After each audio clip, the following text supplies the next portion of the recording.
This is Jack Pandai, game developer of Everron and Virtual Fights.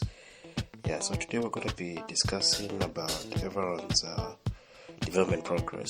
So far, I've actually been able to implement most of the characters in the game. So far, we have like about 14 out of 15. The last character being Rodwell, who I'm currently working on right now. And then there's also the issue of working on the other game modes that are kind of missing, which is the story mode, as well as the fun mode, which is basically mini games. So as far as the development progress of Everron, so far I'd say I'm close to like about 75% done with the game. Hoping I could I can launch it by 20th July 2024. But first, at the moment I'm kind of running behind on equipment, so I'm planning to fetch a PC this coming week. And start making content for before the launch date, such as the trailers, character tutorials, and all that. So at the moment, basically, it's been quite a journey. I'd say Everron wasn't that much difficult to develop compared to Virtual Fights. I kind of tried to get into a simplistic game, though I won't lie. It's no longer a simplistic game because it just got complex in terms of how it works, how the gameplay goes, how the players, how his fighting styles are, play styles. So that kind of actually made it from a simplistic game into a bit more of a complex game. But nonetheless, most of the designs were actually easy to implement.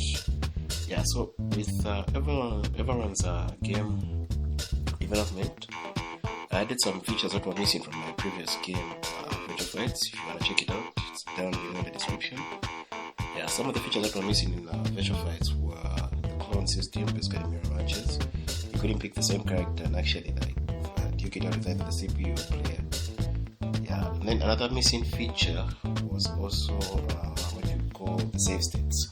In terms of you couldn't save your progress, whether it was how far you went in a story mode, game mode, or any other game mode within the engine. But Everron actually it's the first game where I'm implementing save states. Basically, you could load at certain points of different modes. So, for example, if you're playing the arcade mode, rather than anytime maybe your computer may shut down or maybe the game engine closes by accident, you don't have to worry about your progress because when you open the game once more, you actually find it will take you back to the same stage you were playing on. Maybe it was like the 4th stage, 5th stage, whatever stage it closed on.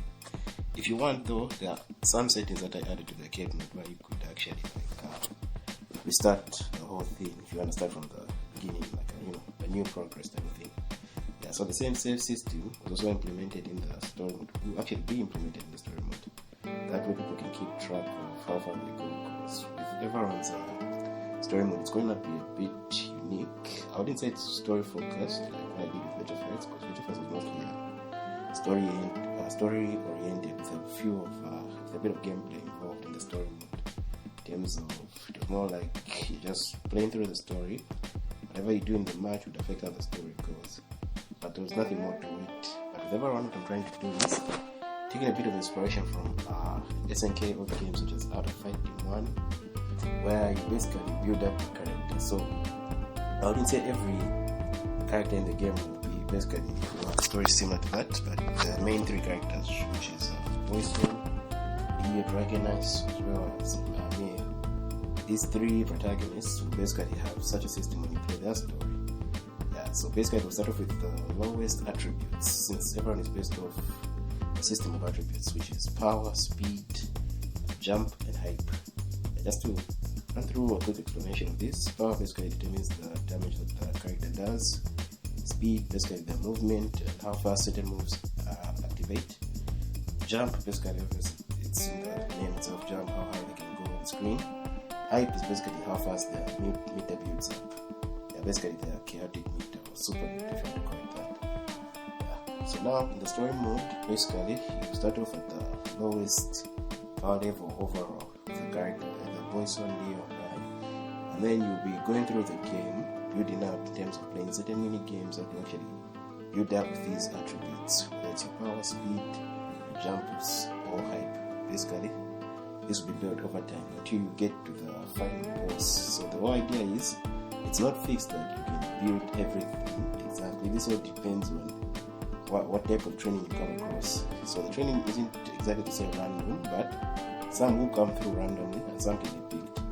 And you can also make certain decisions while you're actually going through the story. So meaning you're not just fixed in one path, you can take different routes. Different routes have different things that come through. Some lead you into direct matches, some of them basically are kind of, trick you and waste your time. So basically you lack on the building part. Since when you get to the final boss, you're gonna basically fight the villain at a forced versus at a final form and power. Basically the overall is about, I could say, 90, and you start off at 40, so you need to actually build up to somewhere like 95, which will be determined by how you move in the story. Yeah, then as for the other game that I didn't implement, which is fun mode, basically this one is going to be a bunch of mini games. Yeah, most of them won't be really tied to the fighting, just like in battle mode or arcade mode, but they'll mostly focus on, just some fun games like racing, a bit of competition here, like, deadlifting, bonus game types, mini games. I feel that will be tied to like fighting and the boss rush, and what I call tournament mode. It's basically just arcade mode, but with a little parody of Mortal Kombat 1. Yeah, actually, I'm a big fan of Mortal Kombat, so kind of like how the first game portrays the whole tournament thing. But what I'm trying to do is, it'll be the same concept of you go to this continent known as the Gay Empire, to basically an island within the same world of Everron, and it's been hosted by a witch, basically inspiration of so being a sorcerer. Yeah, they all compete to protect the other continents. Of worlds, it's basically continents. So you pick a side that you represent, you jump into the tournament and all that. I do have some funny cutscenes here and there, some sort of like funny scenarios where someone being the tournament tries to interfere with it and mess it up. Yeah, just tons of fun. Boss rush, it's more with boss rush you could actually just test like how far you can go in terms of fighting each character in Everron. But the difference here with boss rush, all the characters are OP based on the part, and you have to find a way to defeat them. Now, thanks to the whole save system that I implemented, I also found a way now to make a money system using the save system. So everyone was going to introduce that's why you could basically unlock characters through either purchasing them with in-game currency. That way, none of the currency is attached to real world money. When you buy the game is yours. None of the currency in the game is connected to real world money. This I assure you. Yeah. So you basically earn points or in-game currency that you use to unlock characters, arenas, colors, and even some game modes. But for the game modes, basically, this can also just be done by playing through certain areas of the game, such as the arcade mode. Since I'm planning to launch 3 versions of the same game, as usual, my format is usually there's a demo, a light edition of the game, basically it's just kind of like a standard. Then we have a max edition. A max edition is basically the full game, complete with everything. So now what makes these 3 different is that max edition basically comes with everything, as I mentioned, but maybe you might have to unlock 1 or 2 characters, 1 or 2 arenas. Nothing much. You can actually basically even do it using the direct format of just playing through a certain game mode and get a character or an arena unlocked. With a light edition, most of the characters are locked up, even the game modes, so you might have to have a bit of a grind, but not so much to the point of take much of your time. Maybe play the arcade mode with 3, 4, 5 characters on the most difficult level, and you earn some in-game currency. You go to the shop and unlock some of the characters and continue the grind just like that. You do eventually have everything unlocked. Now, where the true grind will be is mostly in the demo. Yes, much as I was going to make the demo something where you don't have access to everything, but I will allow one thing where you're going to play the game. It's going to be a long grind in terms of you have to play it back to back. It's a demo, it's free, so what's the consequences? You have to play through the game over and over in order to unlock everything. It could take online hours if you are to invest in it. Maybe give or take could take you 2 weeks, 3 weeks. Just depends on how committed you are. But basically most game modes will be locked in the demo with only battle mode unlocked. Number of characters will just be 2 characters, which is Jason and Leo. The rest are all locked together.